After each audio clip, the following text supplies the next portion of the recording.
বলেছে তাদের উপরে লক্ষাধিক মিথ্যা গায়েবী মামলা তারা দিয়েছে।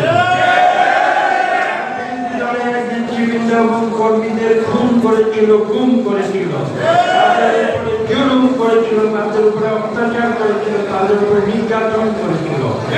আমাদের নেতা কর্মীরা নিজের ঘরে থাকতে পারেনি, তারা রাতে তারা পালিয়ে ধান খেতে রাত কাটাতে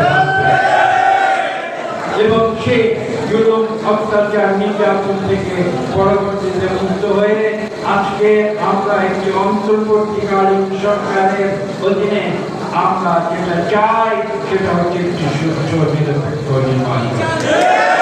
এই কারণে দেশের গণতন্ত্র ফিরিয়ে আনতে হলে একটি মাত্র পদ্ধতি আছে, সেই পদ্ধতির নাম হচ্ছে সুষ্ঠু নিরপেক্ষ নির্বাচন।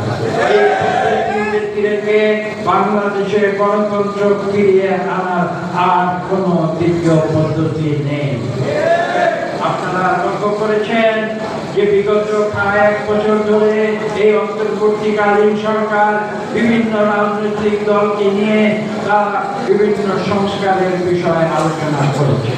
আমি আপনাদের উদ্দেশ্যে বলতে চাই যে আমাদের নেতা জনাব তারেক রহমান বিএনপি ভারপ্রাপ্ত চেয়ারম্যান, তার নেতৃত্বে আমরা আজকের সরকার যে সংস্কার প্রস্তাব দিয়েছে তার 3 বছর আগে থেকে আমরা মিলেমিশে কাজ করে আমরা 31 দফার সংস্কার বাংলাদেশের মানুষের জন্য ইতিমধ্যেই আমরা উপস্থাপন করেছি।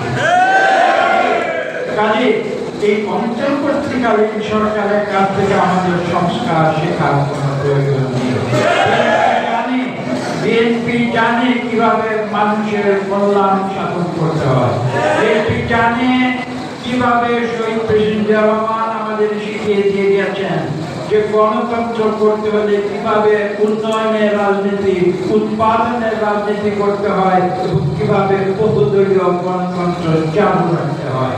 এই বহুদলীয় গণতন্ত্র শহীদ প্রেসিডেন্ট জিয়া রহমান 1975-এর ঐতিহাসিক সিপাহী জনতার বিপ্লবের পরে বাংলাদেশের মানুষকে নতুন করে উপহার দিয়েছে এবং তারই ধারাবাহিকতায় আজকে বিএনপি বাংলাদেশের 18 কোটি মানুষের কাছে প্রতিজ্ঞাবদ্ধ যে আমরা এদেশের মানুষের জন্য পুনরায় আমরা গণতন্ত্র ফিরিয়ে আনবো এবং সেই সংগ্রামে আমরা দেশনেত্রী বেগম খালেদা জিয়া প্রদর্শিত আপসহীন রাজনীতি আমরা করেছি।